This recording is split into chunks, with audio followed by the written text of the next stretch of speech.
What's the spring been like for you, and how's the front seven looking? Front seven is looking really good. Spring for me has been good, just trying to bring guys with me. You know, we have a deep room in the LB room, so just getting everything lined up, trying to get the defense set for what it's going to look like in the fall. So people know Andrew Simpson now. They've seen what you can do the last 2 years. So how do you kind of compartmentalize things, and how do you focus on what you need to get better at? Yeah, I mean, I have my own goals and dreams and aspirations. I can't really let anybody else's opinion, factor into how my work looks every morning. But I kind of just attack every day like it's a new day. Have the same mentality I had coming in as a freshman. Just willing to learn any way I could. If there's something I can do better, I'm gonna try and do it better. And if there's a guy I can bring with me, I'm gonna do that. So where do you want to get better?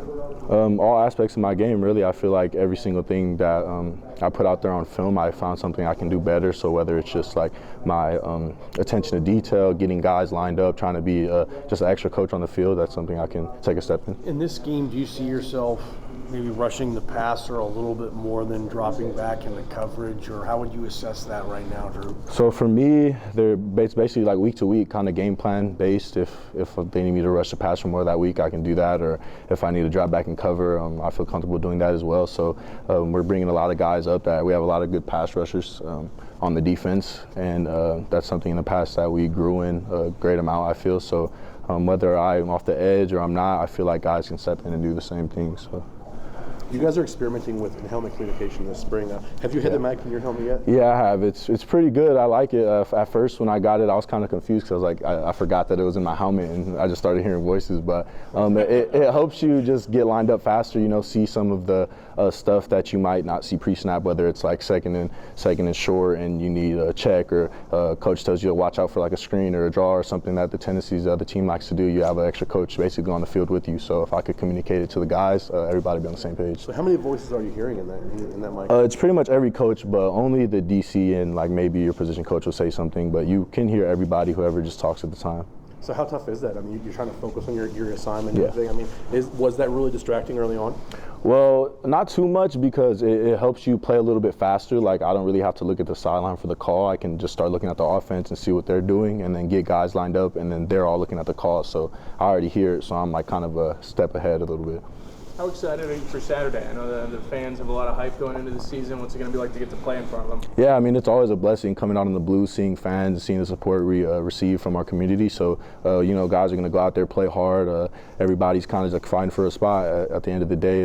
From top to bottom, it's competition. So as long as that's high, we're happy about it. So.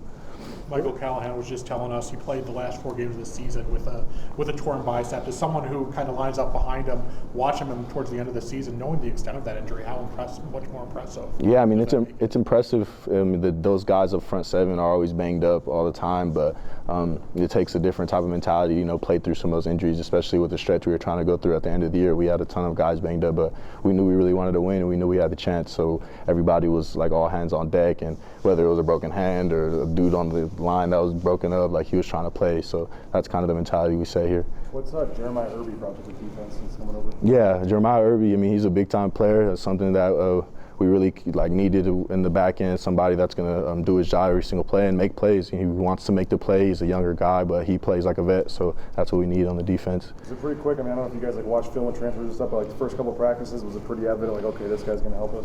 Yeah, I mean, early on I can see, but even before spring when we were just playing hoops, I always say, if a dude can hoop, he can, and he plays football as his main sport, he's probably good at football. So we were always hooping, and me and him were kind of going back and forth on the court. So I was like, okay, he's going to be probably pretty good on the football field, and he is. So it's good to see. What are the two running backs, Dubar and Gaines, bring to the table? Yeah. It looks like they've had some nice runs. You probably had to try to tackle them. So what are their styles as you see them running towards? Yeah, I mean, those are good dudes to give the ball to. I mean, they're reliable. It seems like they're young guys, but they play well above their age. I mean, Sire's 17 years old out there playing. His birthday is a day after mine, so we had those conversations. I'm like, bro, I haven't felt old once. And then I talked to him early on, and I was just like, bro, you're 17. But other than that, though, he runs really hard, as well as Breezy. He's a guy that's going to play a lot and do some good things. And I always say, if you miss him once, he's probably out of there. So we have to, just really dial in when those dudes are in the backfield. Feels like, you're coming off an all-conference year. Now you're becoming more of a household name. Are you ready for maybe what more comes with that, Drew, taking your overall game and just your brand to Yeah. another level? I mean, as far as my mentality, I feel like I've been a player that like wants to, make the most plays I can and wants to be somebody that's, a vocal point to the team. So when it started coming to fruition, it was a blessing to me, but it was nothing that really changes my mindset because I always feel like I want to be the best player on the field every time I step on it. So that's cool, but I feel like we have way more heights to get to these next few years.